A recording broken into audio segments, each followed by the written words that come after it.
beautiful minds.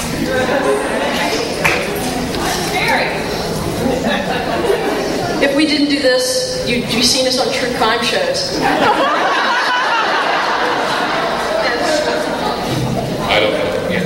Okay, we still have some people coming in, but I'm going to go ahead and start so that you can all get your chance to ask your questions as well. And what our format is going to be is that I'm going to have a few questions that I'm asking for each of the panelists to respond to. And then after that, we're going to open it up to your questions. There is going to be someone that will be with a mic that will be lining you up down here in the center aisle. So if you decide that you would like to ask some questions of the group, that would be great.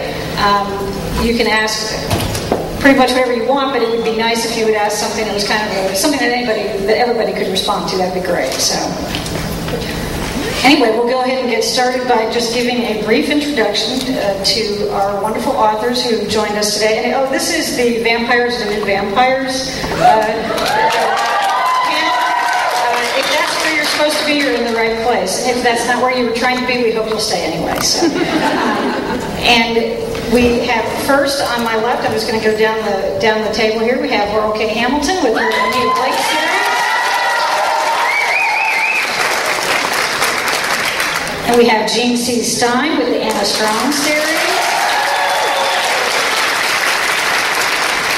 We have J.F. Lewis with the Void City series. We have Charlene Harris with the Southern Vampire Mystery.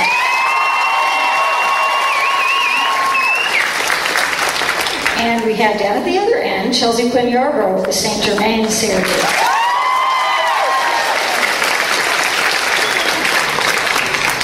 Okay, my first question for the group here is, this is a quote in a book that's called The Lure of the Vampire by Millie Williamson, a British woman, and I just thought it was very intriguing, so I'd like for each of you to respond to that, if you would.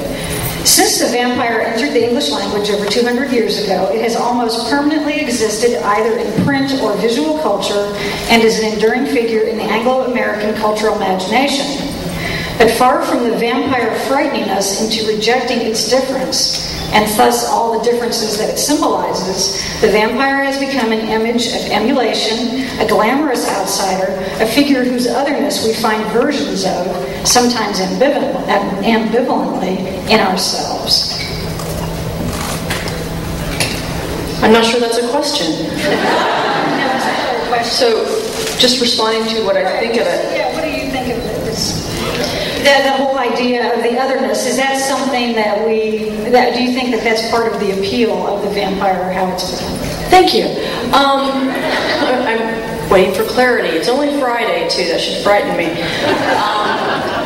Well, the vampire is other. When it first appeared in print in a major way with Dracula and Sheridan Le Fanu's Carmilla, which didn't get as much press, but was about the same time and very sensual, it was also a way of exploring sexuality in a time where you couldn't have sex on paper. So it's not just the otherness, but it's a way of supplementing naughty things you're not supposed to do, and somehow it's okay. The vampire, being not human, allows us to do things that in society as a whole that we couldn't get away with. I've been told by straight mystery editors that the Anita Blake series could never have been done, even if you took the vampires out with the level of sex and violence, because I'm a female writer. And even today, in today's publishing, without the horror genre behind it, it wouldn't have sold. So think about that. If you don't have the other to use as your vehicle, you still have more taboos than you do in normal. And if you were writing like a straight, quote-unquote, mystery.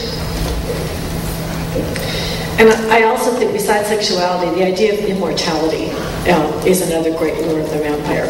And I know that the older I get, the more the idea of living a longer life appeals to me. So I always say in my signings, if there are any vampires in the audience, see me after.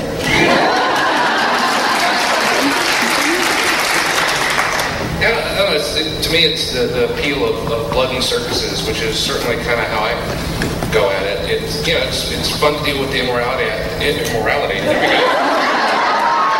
There's a Freudian slip.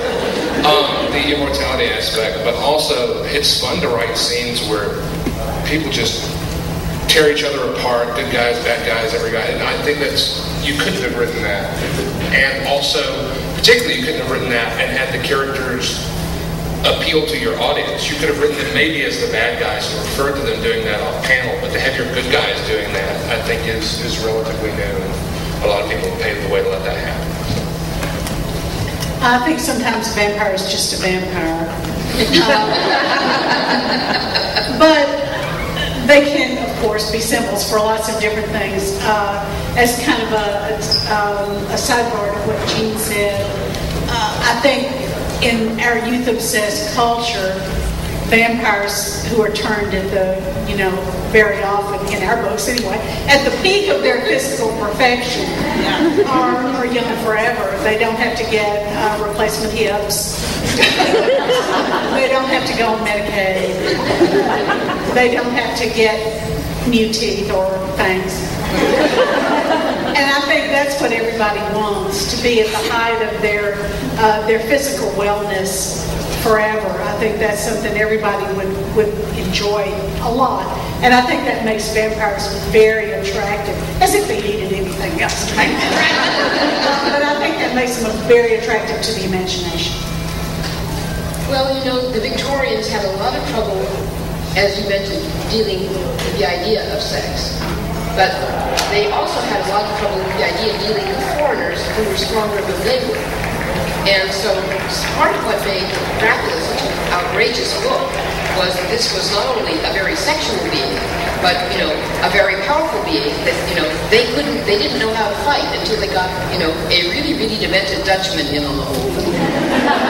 And, I've always thought that, Van Helsing was probably even nuttier than Dracula, but that's my take. And the way that I think the biggest contributor to the modification of vampires in our understanding was Sigmund Freud. And the more that you read of Freud's theories on sexual compulsions and all, you can see that that's exactly what Stoker was not afraid to address. Now, do I think he did that deliberately? No, I don't. I think he just pulled the best story out of his head he possibly could, and he got a very good one. It's got some flaws in it, because all work has some flaws in it, but its argument is absolutely steady, and it goes through it like, a really runaway river. And we steal from him all the time. Okay. If you had to pick one word that would describe for you the main appeal that vampires have for you, either as an author or as a reader, what would that be? One word. You could put a couple others in there. A descriptor, let's put that. Can I pass? Sure. Because all the words that are coming to mind are, well, I just assume pass right now. All right, we'll come back to that. Carol, we're writers. We never think of things in terms of one word. Thank you. We're novelists. If we could do one word, we'd write poems.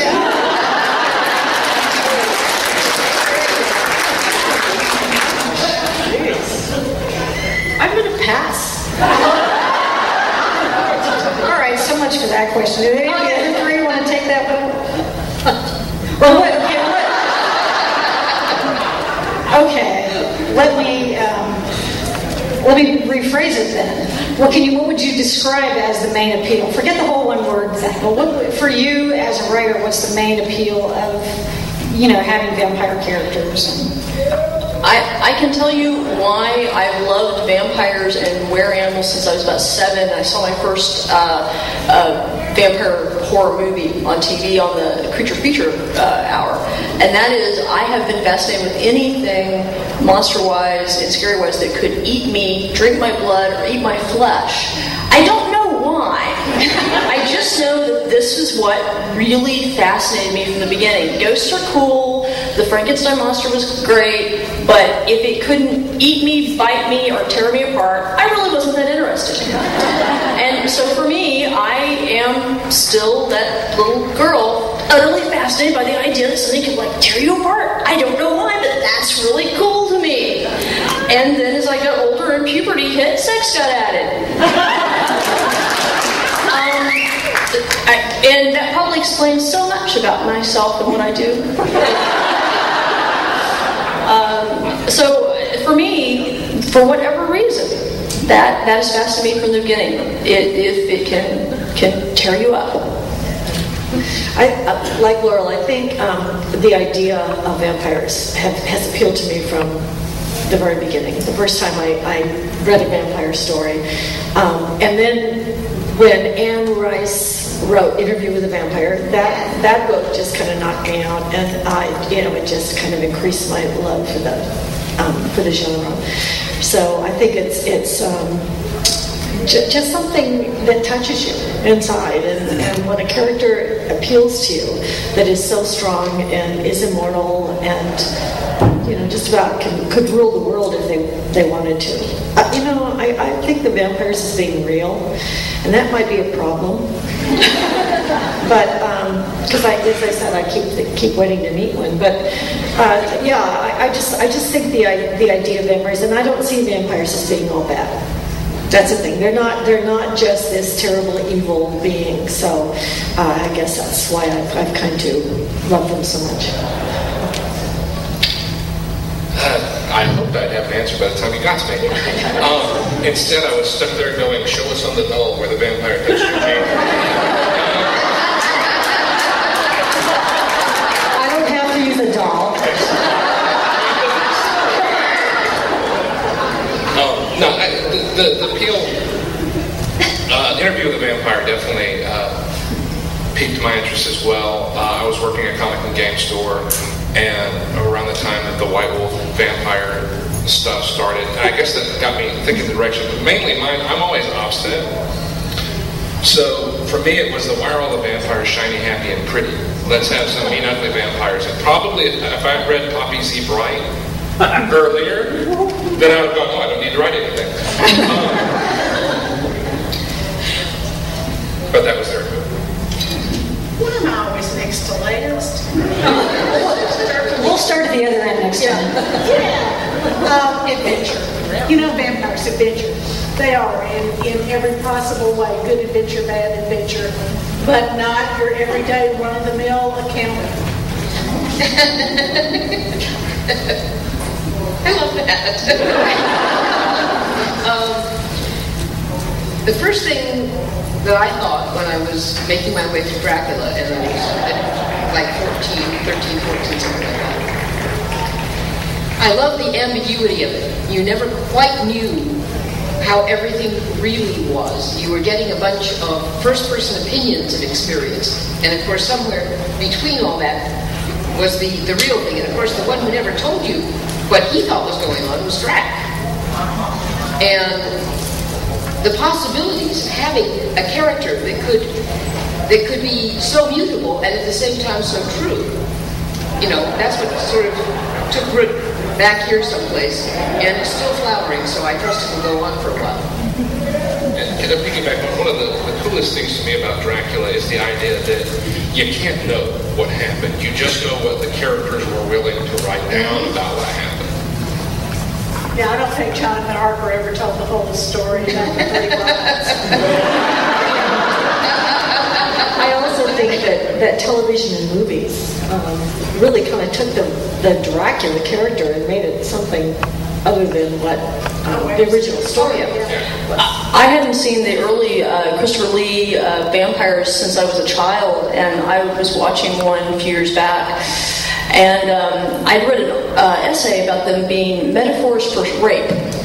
And at the time, I was in my teens, and I loved these movies, and I said, that isn't. I watched this one scene, and you have 2 men holding this poor woman down in this lovely nightgown.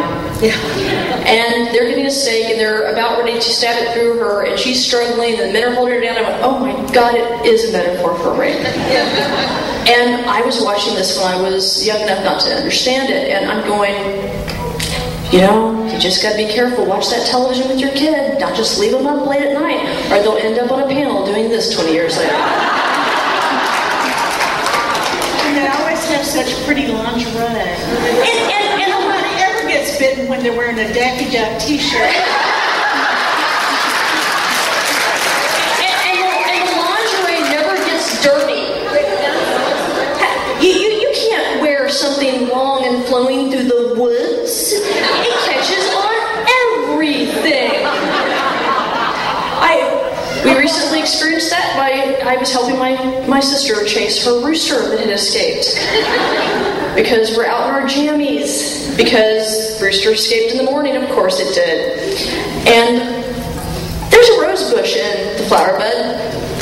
And my jammies are silky. And I wasn't going anywhere. I was suddenly trapped. So yeah, but they look so perfect. And it's movie magic. Okay, by humanizing vampires, are we diminishing their dangerous natures? We're starting this. You did that on purpose, right? Charlene asked. She's been looking at the paint notes. Never. I don't think so, obviously. On the other hand, under a pseudonym, I wrote a long novel that got split into two halves about some of the nastiest vampires you've ever run into. They're about as sexy as a mugging. And, you know, they are vastly unpleasant, and they all come to sticky ends, which, you know, was really... It was sort of, you know, it was sort of an exorcism exercise. And Can you tell us the name? oh, yeah. Yeah, Tristan Kith. K-I-T-H, as in kith and kin. And why did I come up with that name? I will tell you why I came up with that name. It fits so nicely on the shelves between King and Kuntz.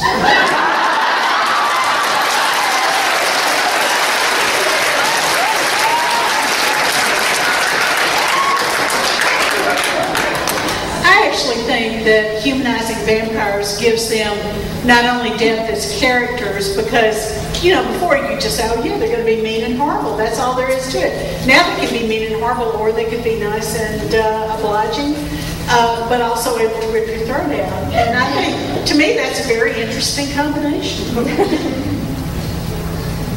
My next pseudonym will be Louis K. Hamrick.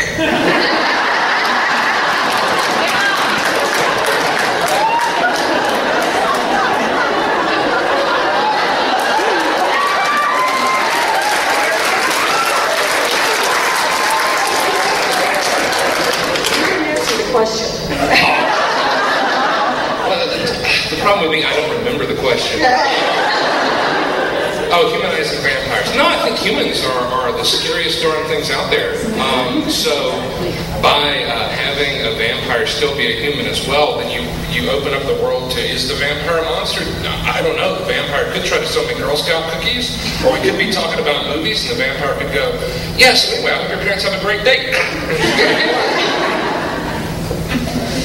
You know, I'm sorry that you said that because that was my answer. I'm trying to pass to you. Plus, I had always said that if I had been smart, I would have used the pseudonym Jean C. Hamilton. Because then I would have been. But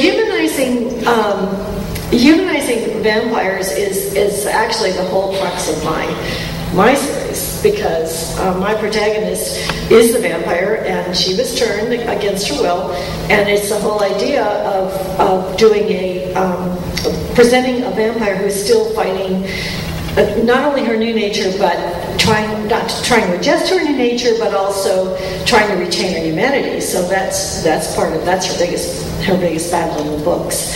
But I also agree with Jeremy what he said, and that's why I said that was my answer, is that a lot of the enemies or the mortals, the enemies that Anna fights in the books are mortal, because we men do worse things to each other we humans do worse things to each other than any monsters could do. So, serial killer research, real crime, has forever made me go, monster? right. It's not that clean cut.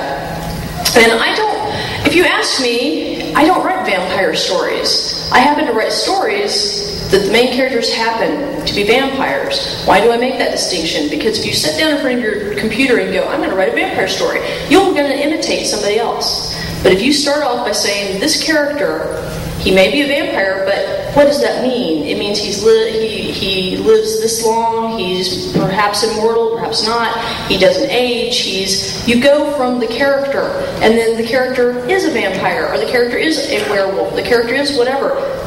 Never sit down to write something with already preconceived notion, because then you'll just imitate everybody else. And what you want is your own vision on paper. So Jean-Claude, I don't think of him as a vampire. He just happens to be one. And Asher is interesting to me, not because he's a vampire, but because he's, well, Asher. And Nathaniel would be yummy and interesting even if he wasn't, a werewolf. So it's humanizing the monster, or the monster is human. It's very fluid for me.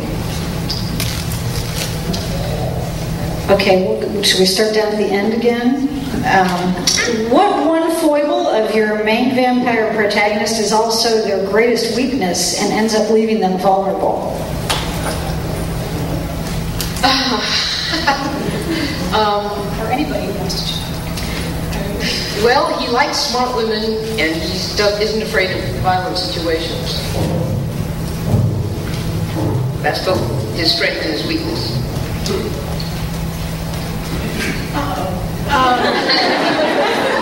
Okay, it would kind of depend on who you think of as my main vampire protagonist. But you can pick one, Shelley. That's okay. Okay, the votes for Eric. I would say that Eric's greatest strength and his greatest weakness is Sookie Stackhouse. Yep. I just say the main character in my series it'd be the love that he feels for his adopted daughter. He tried to convince her not to become a vampire, made her wait till she was 21. He loves her in a very real, very deep, very parental way. And the problem is, at the core, he's basically a nice guy, and at her core, she is every bit the monster that he was afraid that he is and was afraid that she would become. And so that's a strength because it keeps him human, and it keeps him remembering to draw himself back and do things. On the other hand, it also means he can never ever stop her or kill her, which he probably should, because he loves her and he couldn't stake her and leave her in a hole, no way. And if anybody, even if they're right, is trying to stop her, then he will kill them. Tear down buildings, knock down the world, whatever. He'll stop them.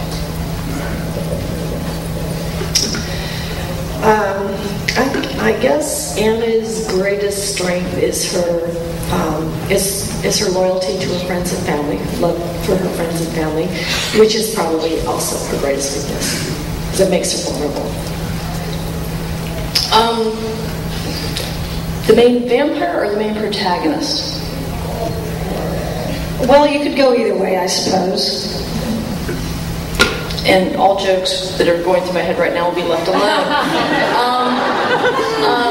For Anita, both her greatest strength and greatest weakness is her stubbornness, her just sheer determination. It is both a great strength and a great weakness, depending on how you're using it at the time.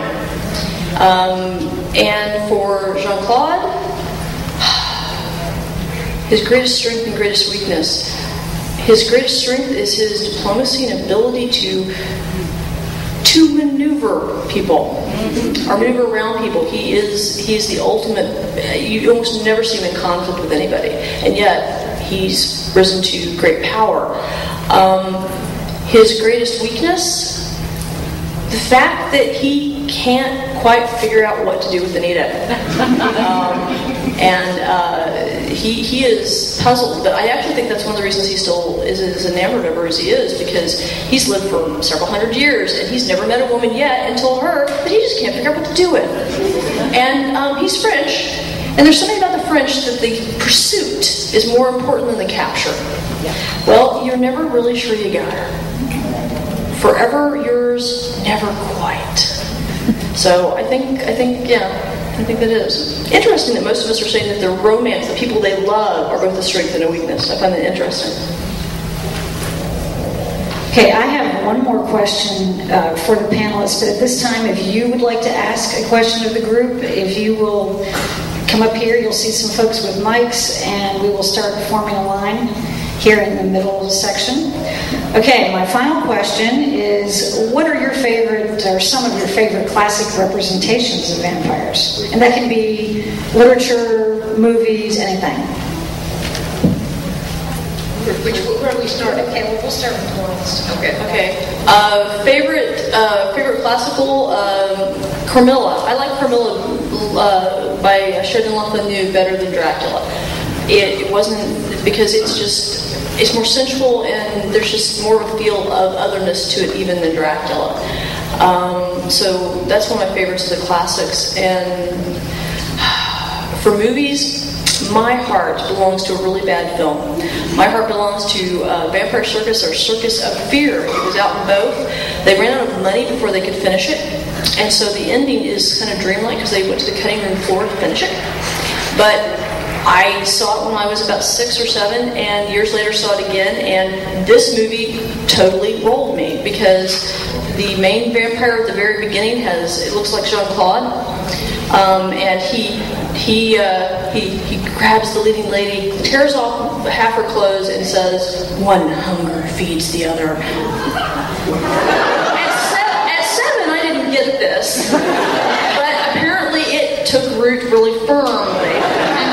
There's also somebody who looks suspiciously like Gabriel, who shapeshifts into a were-leopard, a black were-leopard, and I'm just going, really? Really that simple? So those are a really bad film that is beautifully done and scarred me or whatever, forever. And then Carmilla. I think, as far as a classic, I think Vampire by Polidori is probably one. And I think that appeals to me because, it was based on Lord Byron. It was his assistants kind of getting back at his boss. My favorite movie, I think, is Lost Boys. I'm now no longer embarrassed that my favorite movie is Lost Boys. I don't know, I have to go. I think when I was younger, I would have gone with more Varney or The Feast of Blood being my favorite. But if you get a chance, pick up Les Klinger's annotated Dracula. Oh, yeah. And I realized the reason that Dracula wasn't my favorite in particular is I missed it. I was kind of like, wow, this is incredibly dry, until I said, oh, it's because I'm stupid. That is really good, too. That's very good. I'm still waiting to meet my favorite vampire movie. But in vampire literature, The Little Red Now but Wonderful, Those Who Hunt the Night by Barbara Hambly. Great. And of course, Interview with the Vampire just broke ground for everybody. The modern vampire novel stems from that one book. Well, I'm afraid I'm the traditionalist, and Drac is still my favorite, and because it's got all the ingredients that we all steal from. And my favorite vampire movie so far, I mean, someday somebody's going to do something that will totally blow me away, and I will change in standard, but is Fearless Vampire Killers. I love that. Okay, we have some questions from the audience. Hi, sorry, I'm a little starstruck. So, I actually have 2 questions. One that I came prepared to ask, and then the one that struck me when I heard Ms. Stein say what she said. So I'm going to start with that one first. If there are really vampires, what do you think they really think of your work? Anybody who wants to take that? Go for it. This is your fault. You answer it. They'd probably say you got it all wrong. So, it's funny because I do get emails from people who say, because my vampires, I say, have acclimated to sunlight. So they walk in sunlight, they walk among us. And I have gotten emails from readers who've said, vampires can't walk in sunlight. But so far, as I said, no real vampire has contradicted it. So I think they could be out in the audience, right in, amongst us. See, I think vampires would think, how the hell did she know we don't have fangs? She's giving away all our secrets. Yeah, that's the other thing I get a lot of. a lot of emails about, how come a vampire doesn't have fangs? She doesn't need them, she has teeth.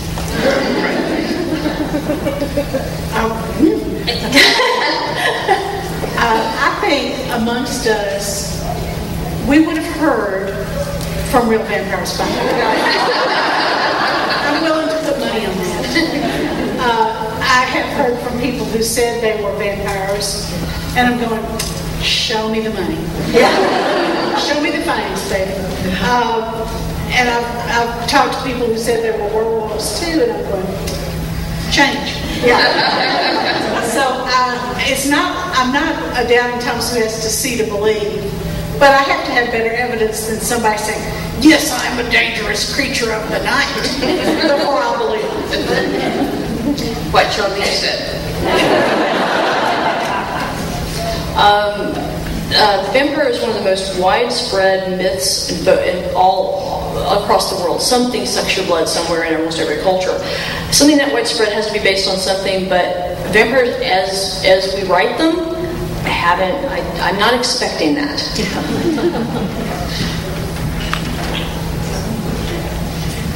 The question I actually wanted to ask. Okay, so Dracula spawned a whole bunch of interest in vampires, and then back into the 70s, it's like the Dracula movies, they spawned a lot too, and Frank Langella. And then Interview with the Vampire, when that came out, big vampire furor, which kind of died down a little bit. And you guys have been, not writing all the way since then, but you guys have been, fairly. I have. Yeah. What I'm wondering is, now that they've had this new resurgence with the ilk of vampires that have been published in the young adult books like Stephanie Meyer's and the Vampire's Diaries and that kind of thing, how do you think that's either helped or hurt, the vampire genre that you guys feel that you really belong to, or is that, a different vampire? Well, they're all different. I think that the resurgence of vampires in young adult literature will create millions and millions of readers who will grow up to read adult vampire literature. At least that's my profound hope.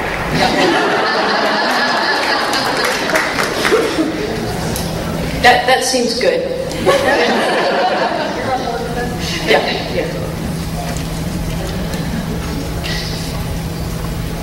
Sorry, logistical stuff. Hi, everyone. Thank you for being here. I'm most familiar with Laurel and Charlene's work, and the rest of you, I'm going to look you up as soon as DragonCon is over. So thank you. And I have tons of questions for both of you ladies, but the one that pertains to both of you that I'd like to ask is, it has to do with transferring your books to the audio medium. I'd love it if you could tell us a little about that experience, how much input you got to have, how much say you had, or if somebody bought the rights and then hired an actress to read the lines and then you didn't get to say anything about it. I'd like your thoughts on how the transfer went and what your thoughts were. Do you want to go first? Or? I'm real happy with my audio adaptation. Joanna Parker does I think she's awesome. She's great. And we do events together sometimes, which is a lot of fun. I think I've learned a lot about my characters from hearing them read. So that's been a very interesting experience for me.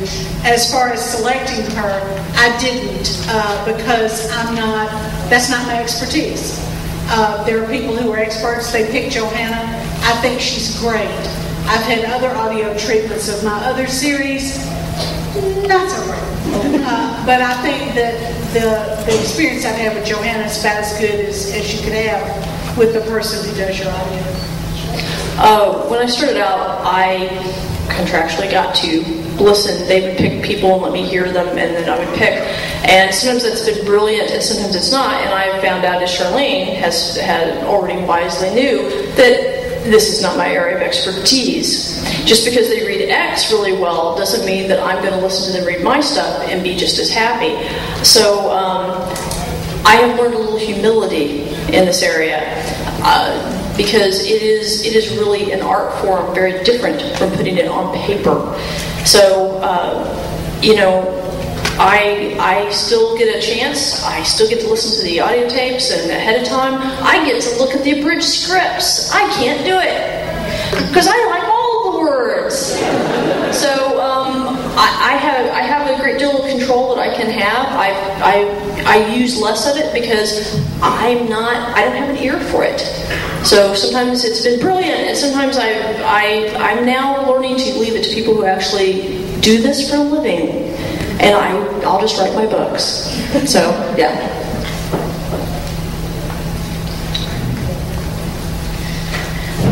First off, thank you for sharing your fantastical worlds with us, because they've given me hours of inspiration, days, weeks, months, years. So thank you. As an inspiring writer, what is the one piece of advice you wish you were given when you were first starting?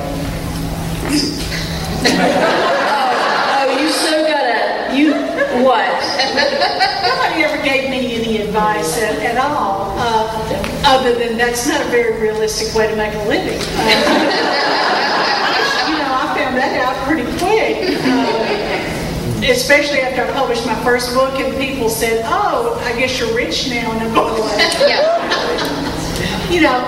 it's a fallacy that because you're a published writer, even if you're a published writer with, a traditional major house, that they can make a lot of money. That's not true.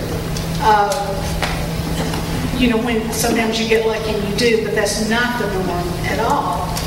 So saying rich and published as synonyms, that's a huge fallacy. I don't think anybody ever told me that being a writer meant you had to love your own company and love solitude. And if they had, I wouldn't have believed them, but it's true. Writers have to love to be by themselves. And it's amazing and lucky for us that most people can't do that. I can tell you the best piece of advice I did get, and I read an essay by Ray Bradbury back in my teens, and it was either in the Writer or Writer's Digest. And he said, everyone gets rejected. Pick a small room in your house, and bedroom, bathroom, and wallpaper it with your rejection slips. When you have completely wallpapered the room, you will have written the crap out, and you will be on to this true writing that is in you. I picked a bathroom, the only bathroom in the house I was raised in, and I did not get to finish all the walls. But that let me know that if Ray Bradbury, who was one of my inspirations, says that everybody gets this many rejections, that I better buckle my seatbelt and just own it. So I did, and it would stand me in very good stead, because Guilty Pleasure is the first Anita Blake novel I wrote in the late 80s, when there weren't many vampire novels out, and I had over 200 rejections for that book. They loved it, though. They would recommend it to other editors, but no one knew what to do with it, because mixed genre didn't sell, and vampires were dead as a genre. I love that one now. But part of what helped me do that rejection was that one article, and you've got to have a thick skin. You can't take it personal. They do not reject you. They reject words on paper. So you've got to own that so you can keep going. I think, too, when I talk to aspiring writers, one of the things I tell them is, number one, never give up. I mean, I'm the poster girl for not giving up, because I started in this business, when I should be sitting on a beach somewhere drinking drinks with little umbrellas in them. So I started it really late in life. But persevere, never give up. Be aware of the fact that, you have a story to tell. And I am a firm believer that everyone in this room has a story to tell. And it just takes the discipline to sit down and decide that you're going to tell it. So besides, developing a thick skin and learning the business, which is the other really important thing. Get together with published writers and get them to tell you about the business, because there's so many things you don't know. Just like after you have your first book published, you think, man, I'm going to get sent on a tour, and I'm going to get all this stuff done, and I'm going to have this publicity, and they're going to put full-page advertisements in these big magazines. No, especially when you start off, you have to do it all yourself, and you need to know that. And a lot of people don't. They don't understand how the business works. Well, so, don't you find that what perpetrates that myth, though, is the one in a bajillion writers that actually do get their first novel treated like that? Absolutely. Yeah, lightning does strike. It does strike, but it's not the norm. No, but that's what gets on TV and on the Tonight Show. Exactly. Yeah.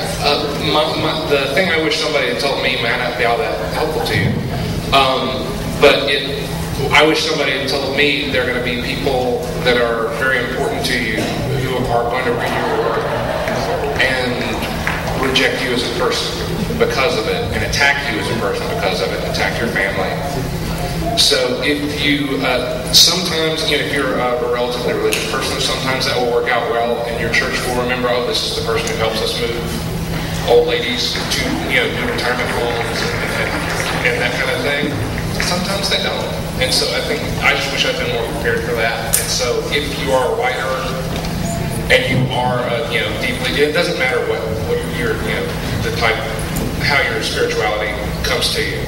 Just be prepared that there may be people really close to you who won't like it. And if you know that happens, the hardest thing for me was to remember not to be mad at them. Okay, well, look, they're coming from a place of genuineness. It's not pleasant, but it's very genuine.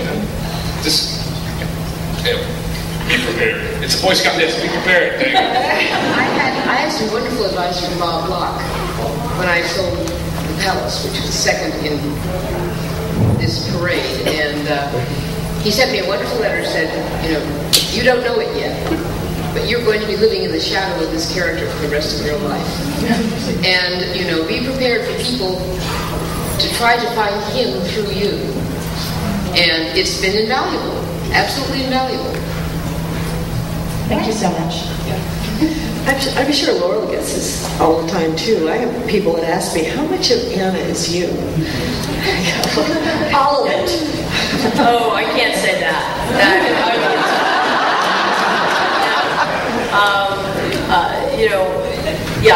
I get that a lot, and I actually, when I go on tour, I've started lightening my hair almost to blonde, and I don't get as many people, shall we say, mistaking me for my character. If I'd known that, I'd gone blonde years ago on tour, but I do get that, and no, never mind. For the people who are younger readers who haven't read Chelsea Quinn Yarborough yet, read her, really. I'm serious about that. My question for the panel is, I've seen there's a kind of dichotomy in the way people approach the vampire lately. On the one hand, there's the vampire as outsider, which is which a lot of people identify with, and which is a very strong theme in Anne Rice's work in particular. But the other is that I keep noticing, even in a lot of the newer stuff, is that it's a theme that goes all the way back to Dracula, in which vampires are rich, they're powerful, they have political influence. And most vampires, in fact, are very definitely white tie. As archetypes, just as werewolves tend to be blue-colored. Don't ask me why, but there's something very basic about this. And you'll have a much more believable vampire if he's at least socially competent. And, a werewolf can have the table manners of a hog. But I just wanted to ask your thoughts about that dichotomy, because on the one hand you have the outsider figure who is at the same time a creature of privilege. And what issues does that create for writers and for people who see themselves reflected?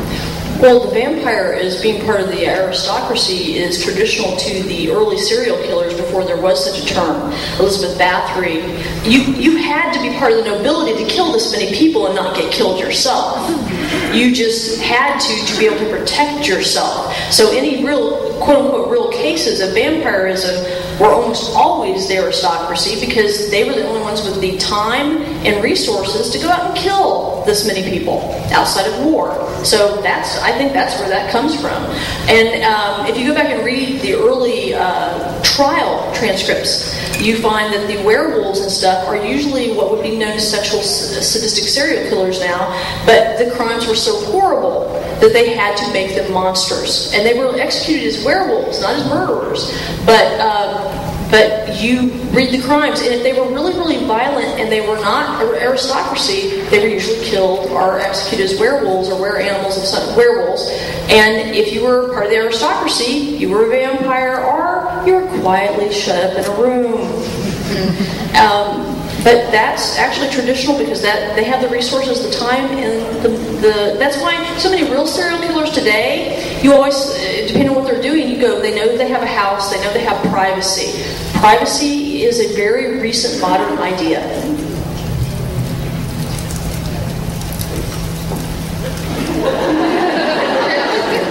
Anybody else want to answer that? Okay, I guess we'll move on. I was wondering, apart from vampires, you as writers, could you describe your creative process to us? I've had many discussions with various artists about how we go about getting to our end product. How do each of you get to that final manuscript you mail off to the publisher? Well, that's a big question. I was going to say that probably takes more time than we have. Yeah, I do. I try to write a certain number of hours every day, and I have a 2,000 word a day word count that I aim for. So whether it takes me 4 hours or whether it takes me 6 hours, I have to produce a certain amount of pages a day.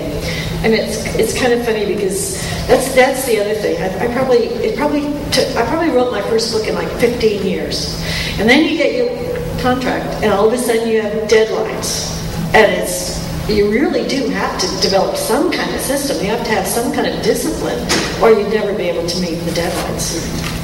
I do a page count. I sit down and do between 4 and 8 pages to be in a book, and then as the book picks up, I average between 10 and 20. But then I type over 200 words a minute, so that helps. I always feel people want a mystic answer. So I would also that's Wonka watch, go back. No, but it's Bud and Seed, and yeah, it's the first novel that I hadn't written before I turned in. It was a case of, when do I have to turn this thing in? How much do I? All right, well then, how much do I have to write each day to hit the word count that they told me I had to hit? Okay, well let's speed that up so I would technically be done 2 months faster than that, because I'm not going to do that every day. Something's going to happen, and then make sure you hit it. In some cases, that may mean you stay up until 3 in the morning, or you go to bed and get up 2.5 hours before your day job or whatever, so you make sure you have time and just do it. That's really more of a mystical question. Can I channel all my books? I have a spirit guide. Now, I mean, the creative process is personal and internal, but as far as the mechanicals of it, I go to work every morning at 8 o'clock. I work till 11:30 or 12. I take a break and watch HGTV. Having watched someone buy a home in Romania, I come back and work from like 1 to 3 or 3:30, something like that. I try to write 6 to 8 pages a day, and I revise the new material every day before I start working on the day's whatever I'm going to do that day. The bad thing about becoming successful is that there are so many more calls on your time than you had before, that you find yourself in danger of losing the time to do what made you famous. Very, very true. Actually, we do a similar thing. I start writing at 7:30 in the morning. I do email for at the most an hour, and then I play 3 hands of computer solitaire. And then I open up a file of whatever it is I'm working on. I put the cat off the desk for the time being. And I just sit down and I work usually till between 12 and 1, which is when I go and have lunch and feed the cats again and water the garden, and if possible, go to the post office or go to the bank or go food shopping or any of those chores, which puts me back at work sometimes around 4 in the afternoon. Now, sometimes I wait and I don't do anything again till about 7 at night, in which case I'll be up till around 11 or 12. And, you know, I do it day in and day out. My average production is 4 to 6 pages a day, finished pages. I do very little rewriting. So, you know, it's just a matter of immersing and going. But the break in the middle is crucial, because it starts to ingrow if you just sit there and do nothing but that. And then it gets to a point where only you understand it. Thank you. Be as quick as I can. Sorry, I got to be a fangirl for a moment. I love all of you guys so much. You've done amazing work. Actually, your non-vampire stories, Charlene and Laurel, both brought me to you guys. Mary Gentry and Harper, they were the ones who originally introduced me to both of you, and I love all of their characters. Thank you so much for making strong women who have basically raised the bar for girls everywhere.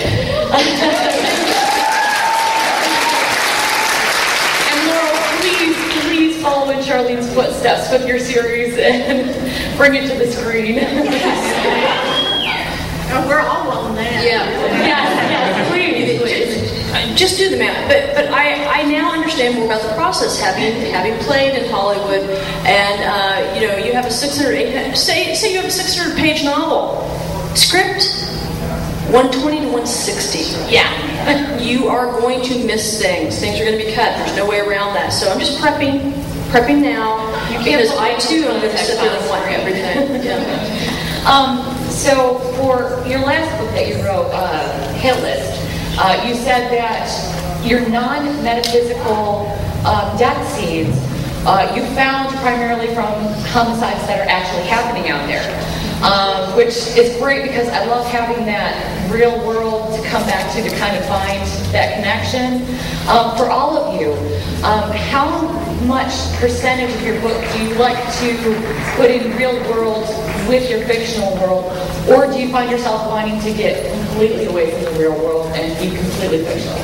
I do a lot of real crime research. I have friends that are policemen and ex-military, and everybody says, "Well, why don't you have current military?" Well, I don't.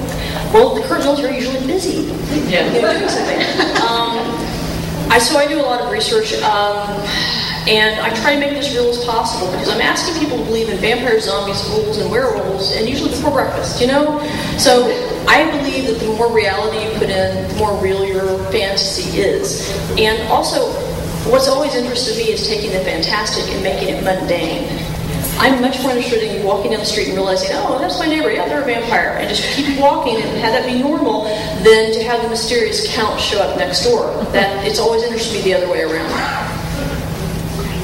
Yeah, and I feel the same way, and you've got the sign upside down, but that's okay. No, I'm kidding.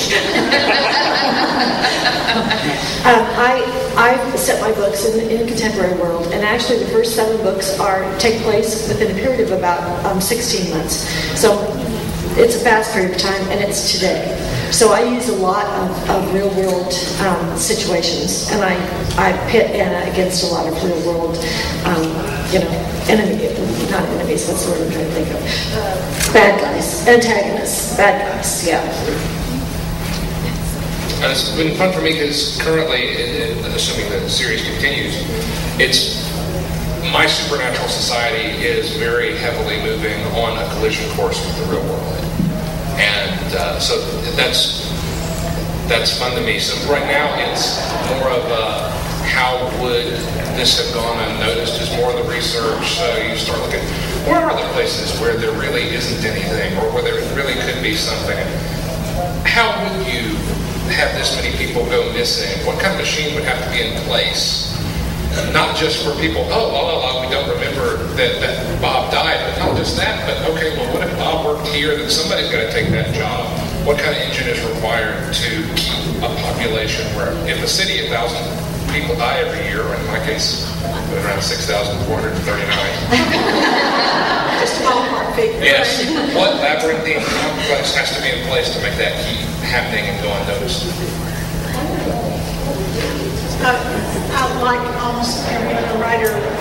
list of experts, and people love to talk about what they do. Don't ever be afraid to ask somebody, especially people who work in the funeral industry. No one ever asks them what they do, and they love to talk about it. So, if you want to set a book in the funeral industry, well, usually the crowd is dead. I believed in the great thing of taking a grad student to lunch and pick their brains until they tell you everything they know about a period in history, and then take another one who disagrees with them to lunch and go through the same thing. It's primo, and then you know what to start reading to fill in the gaps. Great, thank you so much. Keep up the great work. Unfortunately, that is all the time we have, since they need the room for something else. I'm sorry about that.